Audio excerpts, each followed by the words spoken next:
Hi everyone. So we're here with Royal Republic. All the members of the band are here with us. We have Adam Gran, guitarist, Per Andresson in battery and drums, Hannes Irengard on guitar, and Jonas Almen on the bass. If any of the media have any questions, we're gonna open the space for that in a couple of minutes. But before that, guys, Royal Republic, are you ready? Do you have any message for the media before we start with Q&A? Oh, fire away. All Okay, happy to then. be here. Okay, so the band is very happy to be here. We have nothing else to add. Media, are you ready? You can raise your hand on the chat, and any questions will be asked. If you need any translation, I'll be doing it. So please, let's just start. Ahí estamos con Arnulfo. Mi querido Arnulfo, adelante con tu pregunta, amigo. Gracias, Rafa. Muy buenos días. Gracias. Muy buenos días, Jairo. How you doing? How you been? How are you? I think we're like as usual, just waiting for the fucking sun to come back in our lives. This time around in Sweden, every year is pretty much just darkness. Like we're nearing the end of darkness now. It starts pretty much in October and it goes until end of March. So we can't fucking wait to go get over to you guys and get some sun. I'll tell you that. Okay, good to see Hopefully. you. Okay, I hope so. Me too. So I have one question. So how much information do you have about the Vive Latino Fest and about Latin American music, especially rock music? So I'm listening. Anybody?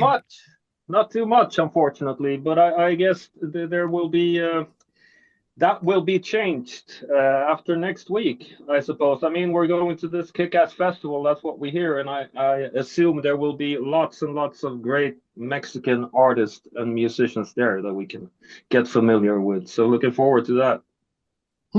So that's my last question. And how much the influence do bands like the Hypes, Refuse, Millencolin, and many more have?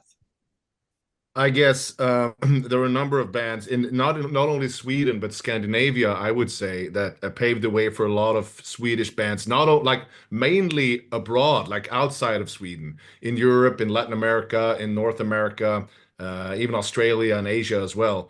Like you said, the Hives, Refused, Backyard Babies, Helicopters, like Lucifer, Turbo Negro, all these kinds of bands really paved the way for you know the live bands, the live rock band scene, kind of, and showed that it's possible to do that thing. Still is. Not only was it possible in the 80s or 90s or 2000s, but it's possible now, which was really cool for a band like us, to have those role models, so to say, pave the way and show the way. And now it's our turn. And we worked for 15 years in Europe, and we built the band, and we have, it's a pretty good gig right now. It's a really cool time to be in Royal Republic. So really excited to try something new and see some new places and get to Mexico.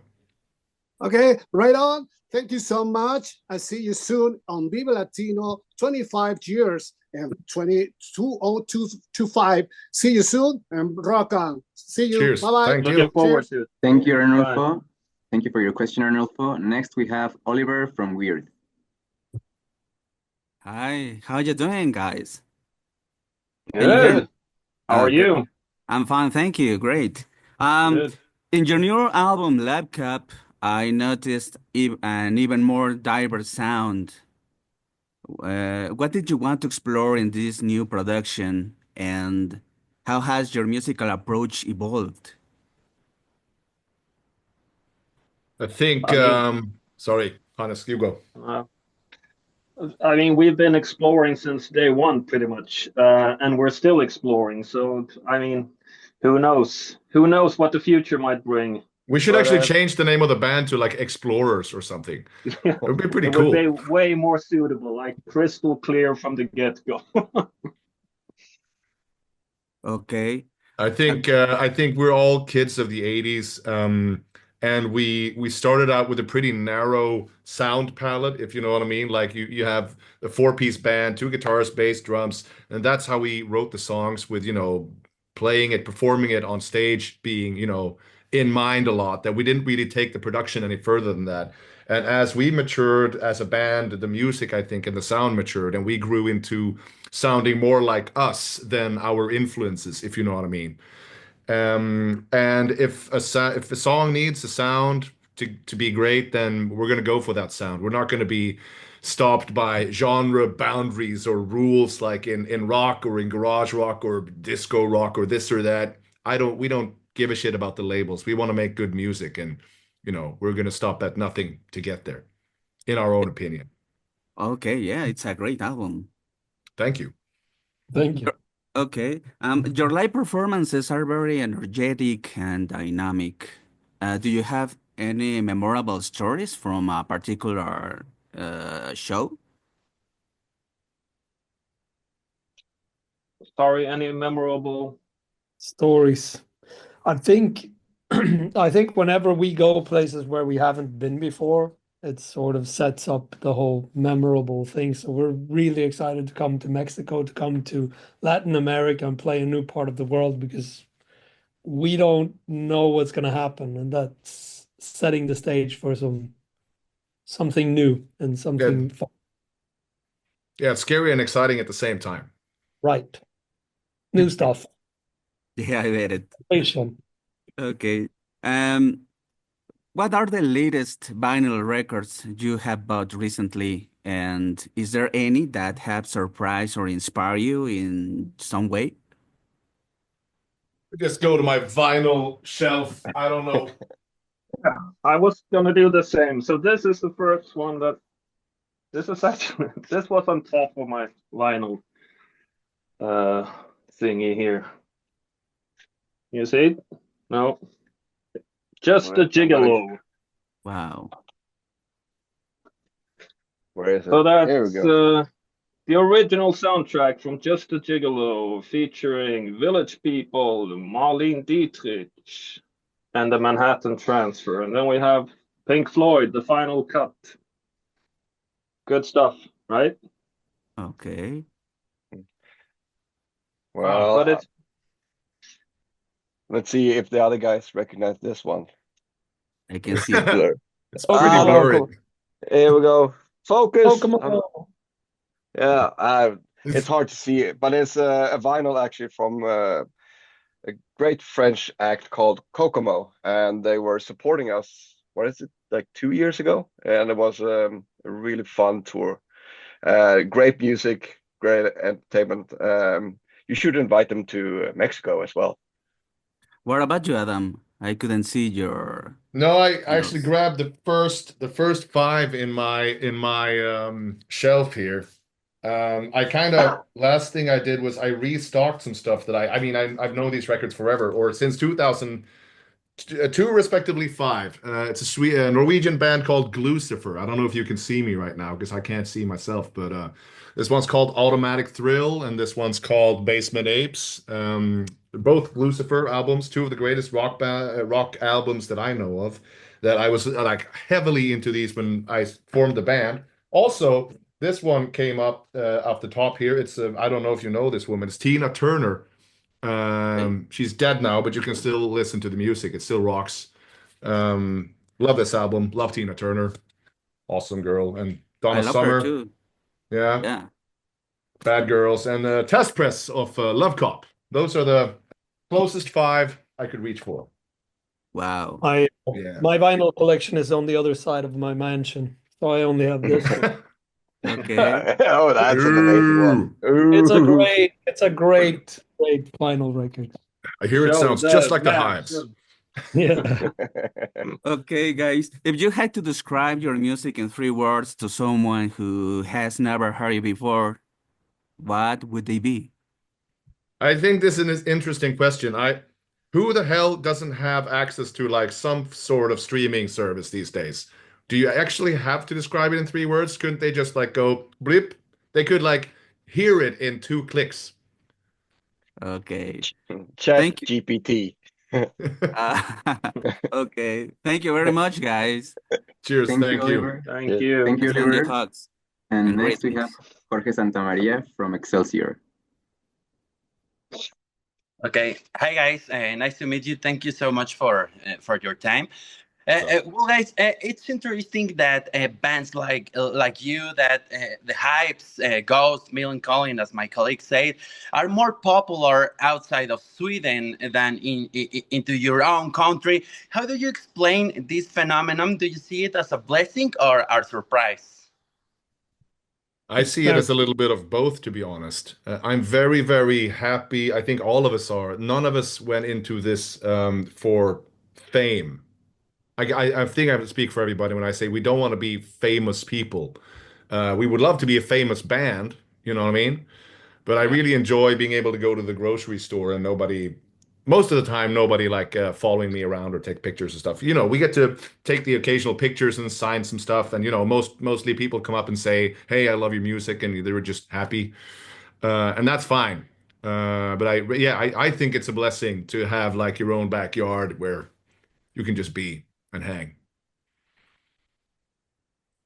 Do you guys have another opinion? The rest of the guys? No, I couldn't agree more. But Yeah. but the other thing is like you mentioned, the other question, like how come we're not making it bigger in Sweden? That's like people keep asking us this question, and we've been thinking about it as well, and I still don't have like a good answer. Honestly, as soon as I know, I will let you guys know, because I still haven't figured it out. But it's still like Yeah. you see the bands like again I said there a lot of Swedish bands go abroad and make it abroad in Europe and in elsewhere in the world. I think basically due to the fact that we don't have as many places to play being live bands. We used to maybe in the 90s or 2000s there were a lot of festivals still going strong and rock music was still kind of part of the pop culture, I guess. Now it's very much I mean, just since we started, how many clubs were there when we started out? There were so many clubs all over this town only in Malmö, you know what I mean? Yeah. And we played the majority of them. We played like, 10 places or so in this city only. And now there's like one or two places to play full Most stop. of them are gone. Yeah. Yeah, yeah. And it was the same all over Sweden, same with festivals. So for live bands who built their reputation and their image and their platform by performing on stage, it's become a more narrow market, if you know what I mean. Like so many bands fight for so few spots. And I think that has a lot to do with it. So alive, where live music is alive and well in other parts of the world, other parts of Europe, that's where those kinds of bands can thrive and make a name for themselves like we've done, like a lot of bands have done. Okay, yeah, guys, you recently said that you try to stay out of the box of any label, and some music journalists or some critics say that you are like a kind of classic rock with some hypes energy. How you deal with all these labels, and what is the label? What is the most strange label that maybe media have say to you? I Well, think somebody. All right, go ahead. First of all, it's never been like we're intentionally trying to stay out of any box or any labels. It's more a matter of us doing whatever we feel like doing, So it's pretty much the other way around. Yeah, I agree. I think it's more other people. Sorry, go ahead, Pat. I think at the beginning it was we didn't have much of our own thing. We didn't really have we set out to sound like a bunch of bands, and then it was more painful when people compared us to those bands because we knew we didn't have our own identity yet. But nowadays, I feel like we have our own identity, and when somebody compares us to the Hives, I love the Hives, but I feel like we definitely have matured into our own thing, even though we're eclectic and we draw influences from, we're influenced by a large variety of music. I still think we have our own thing now and our own sort of color palette that we use. So it doesn't bother me as much anymore. If anything, I would just like shrug it off as being, you still hear people go like, I remember seeing when we released My House from the last time, somebody's like, oh, it's the Hives straight up. I was like, that's just really lazy journalism. That is just like somebody who's not doing their job. I honestly, I think we're grown up enough to know just I don't care. It's whatever. Do whatever you want. Okay, guys, the last question. Well, who is the love cop into the band, and what is the love crime that you never permit in a relationship with a girlfriend or into a friendship? Love crime? Sorry? Yeah. What is the love crime that you never permit into a relationship? Who is the love cop into the band? That's deep. That's really deep. Love Uncomfortable. crime. I have to think about my entire relationship and life now. Maybe we should put on. No, I guess that's why we outsourced Love Cop to be a fictional person, so nobody, none had to think about it. Go, Jonas. Okay. I guess everybody tries to, or at least I try to not get my relationship boring. Keep it interesting. Okay. Thank you, guys. Thank you. Thank you, Jorge. Next, we have Jair Perdomo from Grita Radio. Take it away, please. Gracias, Jairo. Hello, guys. How do you feel today? Pretty good, thank you. Good. Oh, yeah. Oh, it's a big pleasure to be in here. First question, at least a little question. Will this be your first time playing in Mexico? I'm sorry, I didn't quite hear that. Sorry. My first question is, will this be your first time playing live in Mexico? It will most yes. certainly be our first time playing in Mexico. In Latin Not America only altogether. playing in Mexico, none of us have been to Mexico at all. No. So we're very much excited about this whole trip. Not only playing music, but I mean the whole experience is going to be great. Hopefully. Ooh, amazing. And according to this answer, my next question is, what are the challenge for Royal Republic when performing at a music festival, even more in a first time in a music festival in Mexico in general? I think this is exactly the kind of situation that we've always loved being in, like going somewhere for the first time and playing to an audience that maybe nowadays there are a little more expectations, but it used to be like you go up on a big stage in front of a lot of people and nobody really knows who you are, so there are no expectations, and you know you gotta prove yourself to people, and at least me, I think all of us have this like sporty attitude to it that we like the challenge. We love the challenge, in fact. So whenever that opportunity presents itself, I think we're all excited and happy. So we don't really see any problem. And honestly, if there's one thing we're extremely good at, it's winning people over. So I think it'll be all right. Maybe I said too much. Wow, that's very honest of you. Yeah. Very bold. Very Swedish. Very Swedish. I'm concerned about the heat. Yes. Main concern. Well, that's a follow of my part. Thank you so much for the answers, and we're waiting for in the March 15, right? March 15. Yeah, it's Something like that. Yeah. Thank you. Thank you. Muchas gracias, Jairo. Muchísimas gracias. Thank you. Jair. Cheers, man. Okay, so next we have Samuel Pliego from Los Festivalers. Hi, guys. Hey. It's an honor being here with you. Likewise. Cheers. My first question is about your name. The name Royal Republic has always been a bit of mystery. It's a mix of reality and democracy, or is there something deeper behind the choice? It's a hard thing to talk about for us because there's no really cool story. The real and true and boring story is that when we started the band and we got our first gig and we were like, okay, we need a band name now. And for some reason we knew we didn't want to be like a trashy, like industrial rock and roll band. We didn't want to stand in front of a dumpster or like be angry or anything. We wanted to have more of a red carpet kind of vibe. So thereby the royal ball started spinning like, okay, royalty, blah, blah, blah, blah, blah. So we had three names, three options on the table. One was King Average, the second one was Club Majesty, and the third one was Royal Republic. And we went with the latter, obviously. And then we released an album called Club Majesty. So I guess the next album, we still have an album called King Average to write. Yeah, King Average sounds amazing. Really? He sounds like a boring person.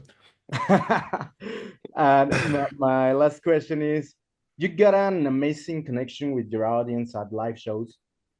What the most unexpected reaction you ever had from the fans at concert? Any moments that really stand out as unforgettable or epic? I mean, there were too many to mention at this point. We've had everything from when we had our first headline show abroad. Like I think it was in Germany or Paris, or I can't remember. But at the time, it was like your mind just explodes and your heart melts, and you know there was a lot of dreams that just came true one after another, and then you make new dreams and new goals, and you sell out your first show. You have a first sold out tour. You have a song on the radio. All these things.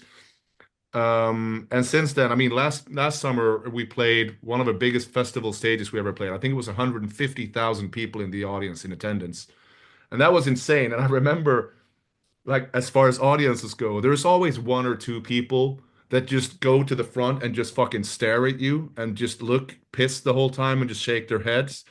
And out of 150,000 people, that's the guy I can't fucking stop looking at. You know what I mean?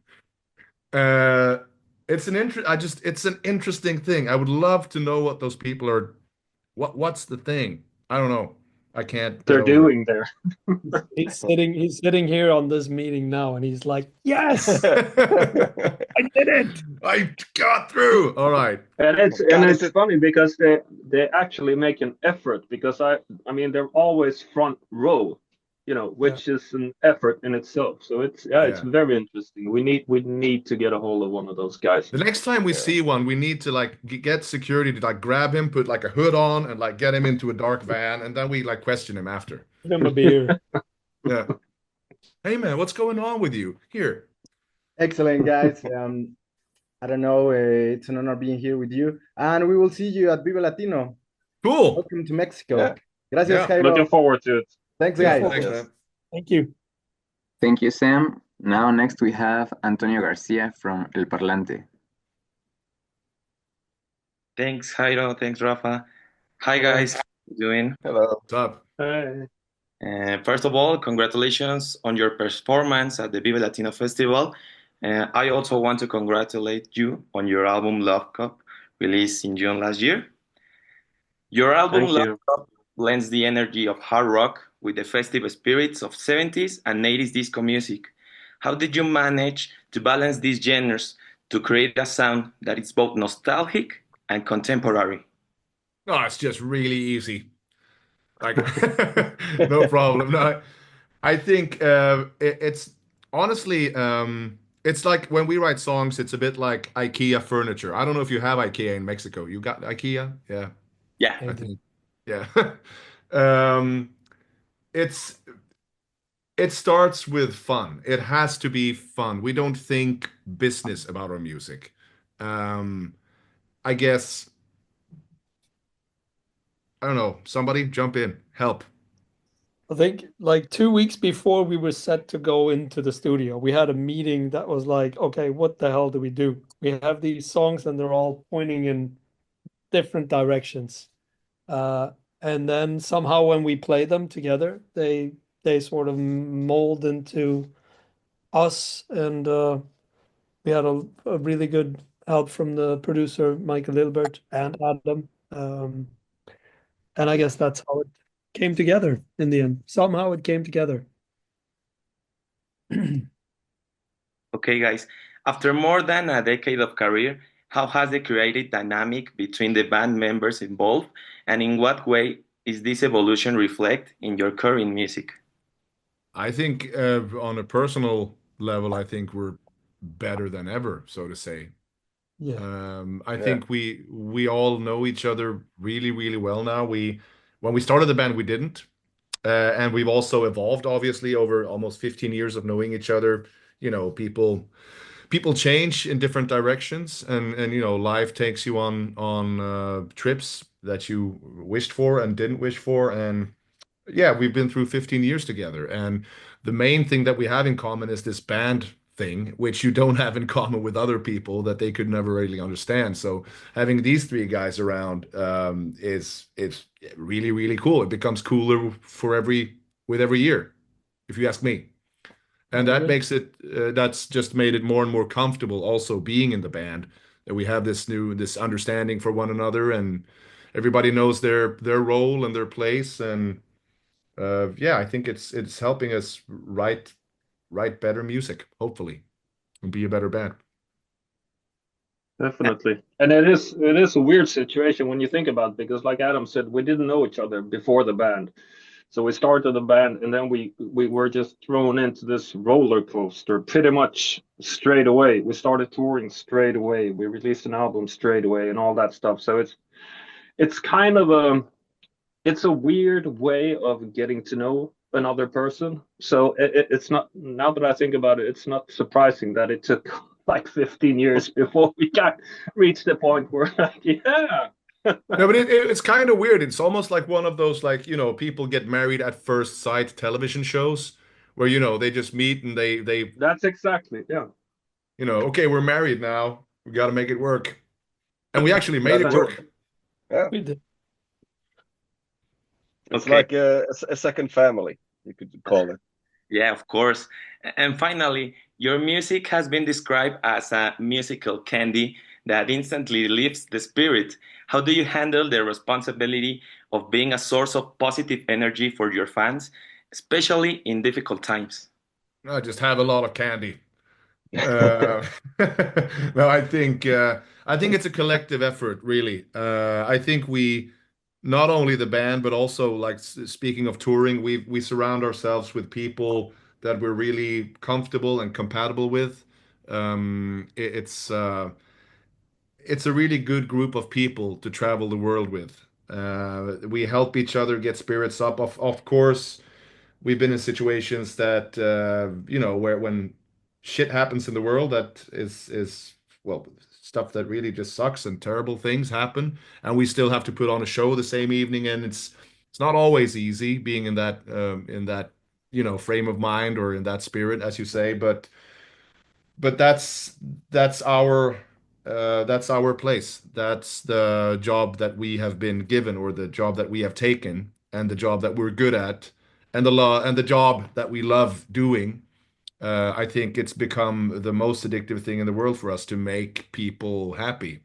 It's a highly addictive thing, and I think also that over the years we've found a worth in that, because I used to think that we were kind of worthless, just like going around and singing stupid songs. But then I've realized that we've brought comfort and joy and happiness to a lot of people, especially in recent years as we've grown older. I think they, you know, they show up at meet and greets and interviews and at the bus or on the street and just say, man, hey, your music helped me through tough times, or your show really turned it around for me. And I met my wife at your concert, or all of that stuff. We made friends through your music, and now, you know, so yeah, that all helps into making it really worthwhile.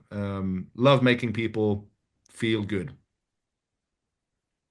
Okay, guys, thank you very much for your time, and I hope to see you in Vive Latino. Heck though. See you. Hey, Dom. Hey, Hey, sis. nos vemos. Thank you very much, Antonio. Next, we have Carlos Fiestas from Completa Disonancia. Hi guys, how are you? Hey, pretty good. Nice headphones.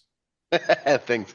So, I was wondering, have you got any Mexican band do you want to perform with right now?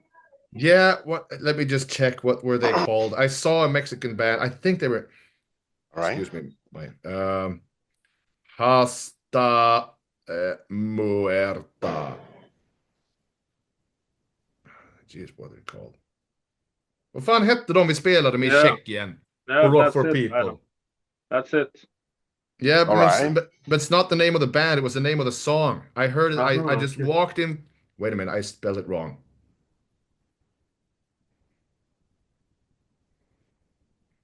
I'm sorry, this takes a moment. I should have No have worries. just It's checked okay. this out. Yeah.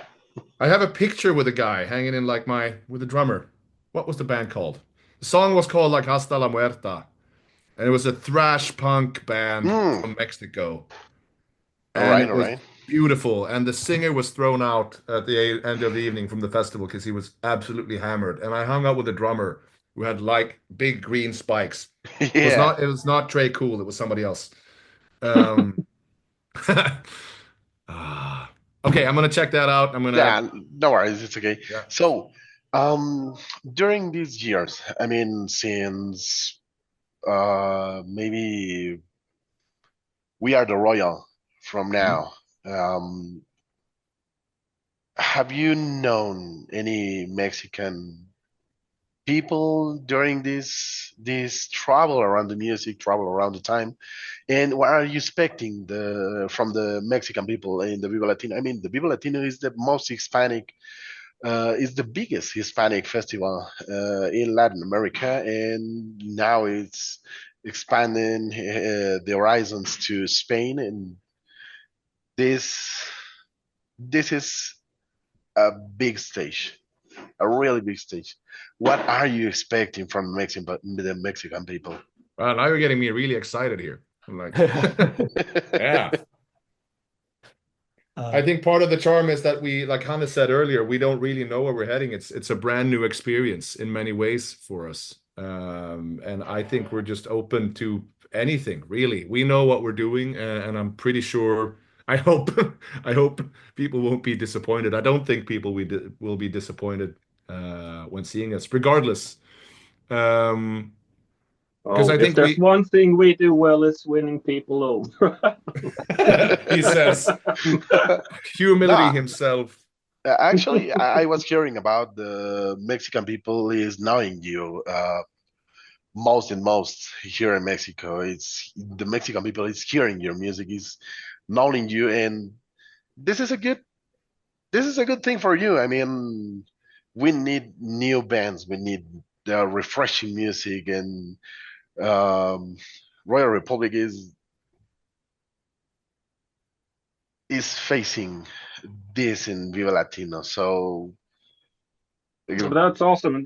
That means it's a win-win kind of situation, because this is very refreshing for us as well. I mean, great. Again, we've never been to Mexico or Latin America, and I mean, we're very, very excited. And now I'm a little bit nervous too, since you mentioned how big the stage is and all Don't that. be nervous. Don't be nervous on us. If it's one thing we know how to do, it's what? Winning people over. No, I think it's cool because it's like in the past, people have been saying, you can expect this or you can expect that from audiences, around the globe and around when we open for certain bands. And I think we've learned that it's just, we can't really, we can just do our thing. That's all we can do. Don't try and adapt, and don't try to please differently just because you're opening for this band or opening for that band, or you're playing a festival that's largely metal people, and you're playing a festival that's more pop. It's like, for some weird reason, we seem to work historically in all these things. We played Bloodstock, where it's just like,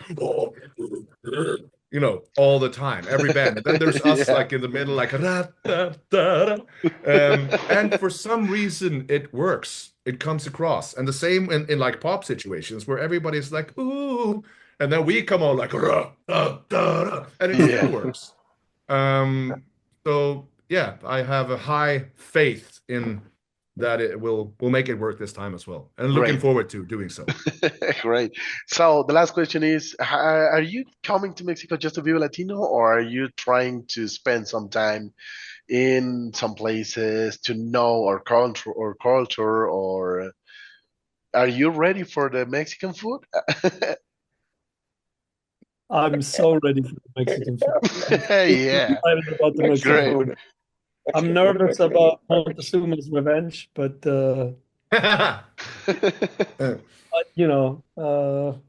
fingers crossed. Yeah. No, we have like a week and most of it will be with interviews and promo, and so we don't have a lot of time, but we're gonna try to make the most of the time we do have. And Great. Great. Do you have, like, would you say that tacos and burritos and enchiladas are like a typical Mexican invention? Or is it? I mean, Mexico is not tacos and burritos. It's mole, some kind of soups, some kind of actually the coast food is very very good itself. So you need to try a lot of things. You need to try far from tacos, far from burritos. You need to try more than that. Yeah. Yeah, I think we have our work cut out for us. The mole, in my personal opinion, you need to try the mole. All right. Mole. Yeah. We will. All right, guys. So thank you for your time. Hope Cheers, to thank see you. you on the Vive Latino, and I enjoy the rest of your interview. Thank you. Thank very much. you. Cheers. Thank you, Carlos. Now we have Miguel Angelino from Tu Portal Geek, please. Sí, thank you, gracias. Hola, hi. I find you just mentioned it about fame interesting, and I would like to ask you, how is your connection with your fans, both in concerts and outside of them, maybe before your shows? Because here in Mexico, there are usually very passionate fans, the kind that wait for you at the airports or in hotels. So what is your connection with your fans, and do you have any expectation of Mexican fans? Now we do. Now that you Now built we it do. up. It's We're like, gonna be so disappointed now when they're not at the there's airport. nobody at the airport. Yeah. That sounds great. I mean, we've heard some rumors from friends playing overseas and so on, and also before we started touring around Europe, you heard things. Some of them true, some of them like I don't know. I mean, we're Swedish. We are the lamest kind of people. Like when we love something at concerts, even like the four of us, we're gonna stand in the background pretty much. Like if you see this head nod, that means we're fucking loving it. You know what I mean? So that's like the threshold. And I don't really mind. We've played all kinds of audiences and met all kinds of fans. Most of them really nice. Some of them scary. Some of them, you know, there's been a little bit of everything. As long as they don't like show up at our houses and knock on our doors and stuff, I think it's all cool. And that has happened, by the way. Yeah, I think we like a very sort of normal relationship to our fans. We want to be able to say, "Hey, how you doing?" And no crazy, just very eye to eye is what we're going for here. Okay, thank you very much. And I hope you can also have soon your own show in Mexico. Your music is frenetic and fun, so I think it's going to go very well for you, and you're going to love this country. You will love it. I'm Looking sure forward we to will. it. Thank you very much. Okay, thank you for the question. And here on the chat, we have a comment saying that apparently the band Adam was talking about is Acides. So maybe that's the one. Acides. Yeah, so that was the band. And we have another question from Jesus Tepepa. He asks, do you consider yourselves to be the snake dragon or the Beowulf warrior in your music? The naked dragon? Yeah, he says, sorry? do you consider yourselves to be the snake dragon or the Beowulf warrior in your music? You know, from the mythology? Oh, I heard naked dragon. Here, Jonas. I don't know. I don't know my mythology that well, but I'd go for naked. Yeah, me too. Okay. Naked. I thought it said snake dragon. Yeah, snake dragon or a Beowulf. What a naked dragon. I mean, I haven't really seen a lot of unnaked dragons to begin with. No scales. Like a nice shirt and shorts dragon. Okay, that would be a sight to see. So Yeah. next, we have also in chat a couple of questions from Beth Cervantes. She asks, to what extent is Royal Republic's music an artistic provocation, and to what extent is it a response to the tedium of traditional rock? Wow, that's very well articulated. I don't know half of those words. Um, Did you say provocative? No. Yeah, an artistic provocation. And to what extent is it a response to the tedium of classic or traditional rock? yeah, I think we're gonna go with option number 2. I think we're not really a provocative. Provocation is not our thing. Although if management tells us to do one thing, we're likely going to go the other way completely. Some people would call that provocative. Some managers might call that provocative. Our manager would call that provocative. Provocation towards management. Yeah. Of course, I think- we try to stay away from the classic, like whenever something sounds too much like in the box, it usually doesn't turn us on that much. Which we But still don't know to this day if that's a good thing for us or a bad thing. Like career-wise, if you count numbers. yeah, I think we could have done a lot better if we would have just stayed in the fucking box. But you know, Stay in the fucking lane. Well, excellent question. Okay. I'm So gonna she also asks she asks, how do you avoid becoming a kind of a parody of yourselves while playing with the limits of theatricality on stage?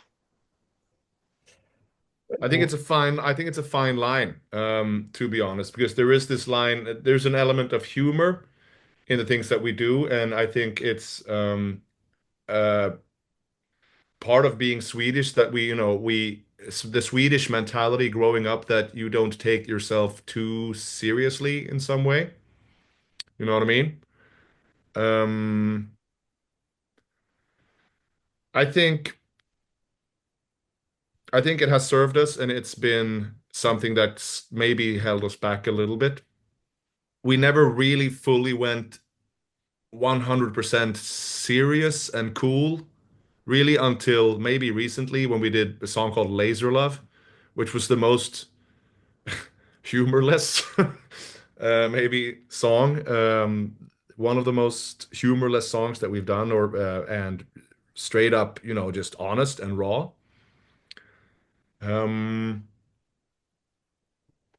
I also think Yeah, go ahead. I also think what keeps us away from not being a parody of ourselves is that who we are on stage, what we do, what we say on stage, most of it happened organically. It wasn't like a lot of stuff happened without any sort of planning, So even though we might do, repeat stuff and do it the same night, same thing twice, it happened organically from the very start, and I think that has a lot to do with it. Like if this was only like a show, a rehearsed show from the very start, and we were playing roles, I think we wouldn't have made it this far. I know we would have been sick of ourselves at least. Okay, guys, so we've come to the end of the conference, but before we say goodbye to everyone, is there anything you'd like to add to the media outlets that are here with us today? Maybe just thank you all for taking the time then to hang out with us for a little bit here. It's a pleasure answering some of your questions, and we hope to answer more of them when we have the time, when we get over there. And obviously, we can't wait to perform for you, because we can only talk so far, and then the rest we have to kind of show you. I think the way to experience World Republic is about 5 meters in front of house. So make your ways there and write something nice after. And we'll win you over. Yeah, because that's what Hannes does. Okay, guys, thank you very much for your time. Everyone, Royal Republic will be performing on Saturday 15 at Vive Latino at Carpa Intolerante, 11:20 at night. So be there. And I guess we'll all be there watching you guys. Thank you so much for your time in this conference, and we'll see you in another OCESA conference soon. Goodbye. See you Cool. guys. Thanks. Thank you, guys.